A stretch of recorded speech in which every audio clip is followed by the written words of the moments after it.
அனைவருக்கும் வணக்கம். நான் உங்கள் இந்திய மீனவன். இன்னைக்கு வீடியோவில் என்ன பார்க்க போகிறோம்னு பார்த்தீங்கன்னா, பல கோடி மக்களை காப்பாற்றிய அலையத்தி காடுகள். அந்த வீடியோ பற்றி அந்த காடுகளை பற்றி தான் இன்றைக்கி வீடியோவில் பார்க்க போகிறோம். ஸோ வீடியோ ஸ்கிப் பண்ணாமல் முழுசாக பாருங்கள்.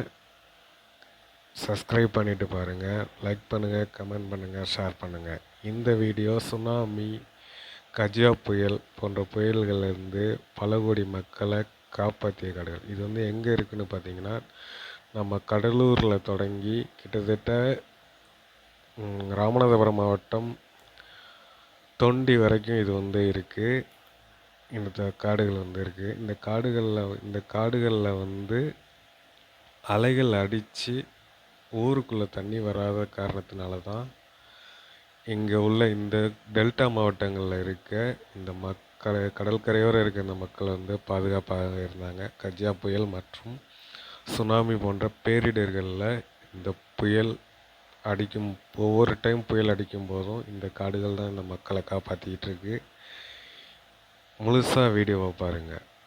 ஏன் சுனாமி சென்னை போன்ற கடற்கரை நகரங்களில் அதிக பாதிப்பை ஏற்படுத்தியும் டெல்டா மாவட்டங்களான கடலூர், மயிலாடுதுறை, நாகப்பட்டினம், திருவாரூர், தஞ்சாவூர், புதுக்கோட்டை, ராமநாதபுரம் மாவட்டம், இந்த மாவட்டங்களில் ஏன் பெரிய பாதிப்பை ஏற்படுத்தலை அப்படின்னு பார்த்தீங்கன்னா இந்த அலையத்தி காடுகள் தான். இந்த அலையத்தி காடுகளில் பார்த்திங்கன்னா கிட்டத்தட்ட ஒரு 10,000 ஏக்கருக்கு மேலே இந்த காடுகள் இருக்குது. இது பாதுகாக்கப்பட்ட ஒரு இடங்கள். தமிழ்நாடு அரசுனால் இது பாதுகாக்கப்பட்ட இடங்கள். இங்கே நிறைய காடுகள் இருக்குது. காடுகளை தமிழ்நாடு அரசே இதற்கான பராமரிப்பு பணிகளை பார்த்துக்கிட்டு இருக்காங்க. அது மட்டும் இல்லாமல் இது உப்பு தண்ணியில் மட்டும்தான் வளரும். சாதா தண்ணியில் இது வளராது. ட்ரிங்கிங் வாட்டர், குடிக்கிற தண்ணியில் இது வளராது. இதுக்குள்ளே ஏகப்பட்ட கடல் உயிரினங்கள் இருக்குது. நண்டு வகைகள், நண்டு எக்ஸ்போர்ட் நண்டு இதுக்குள்ளே அதிகம் இருக்கும்.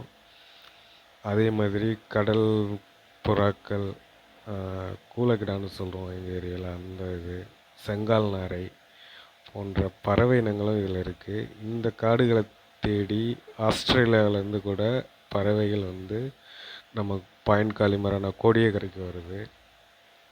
வருஷத்துக்கு ஒரு டைம் டிசம்பர் மாதம் கண்டிப்பாக இந்த ஆஸ்திரேலியாவிலேருந்து இந்த பறவைகள் வரும். ஒவ்வொரு வருடமும் பறவைகள் தினம் இங்கே கொண்டாடப்படும். தீபாவளி போன்ற பண்டிகை நாட்களில் வெடிகளோ இதை வெடிக்க மாட்டாங்க. ஏன் அப்படின்னு பார்த்தீங்கன்னா பறவைகளுக்கு டிஸ்டர்பன்ஸாக இருக்கும். அகைன் அது வராது. ஒரு தடவை அதுக்கு கம்ஃபர்டபுளாக அது இருக்குது அப்படின்னு தெரிஞ்சிச்சுன்னா அந்த சைடு அந்த பறவைகள் வராது. ஆஸ்திரேலியா, ஏன் இங்கிலாண்டில் கூட பாயிண்ட் கலிமரான கோடியக்கரைக்கு பறவைகள் நிறைய வருஷம் வரும். தமிழ்நாடு அரசுனால அந்த பறவைகள் தினமும் இங்கே கொண்டாடப்படுது.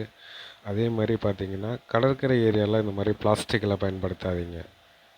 சுற்றி டூரிஸ்டம் நிறைய வரவங்க என்னென்னு பார்த்தீங்கன்னா நிறைய பிளாஸ்டிக்கில் பயன்படுத்துகிறாங்க. பிளாஸ்டிக்கெல்லாம் பயன்படுத்தாதீங்க. ஏன்னா பறவைகள் இறை தேடி வர்ற இடம் இது.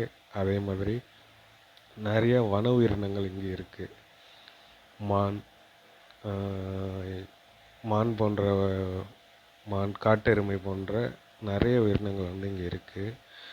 அதனால்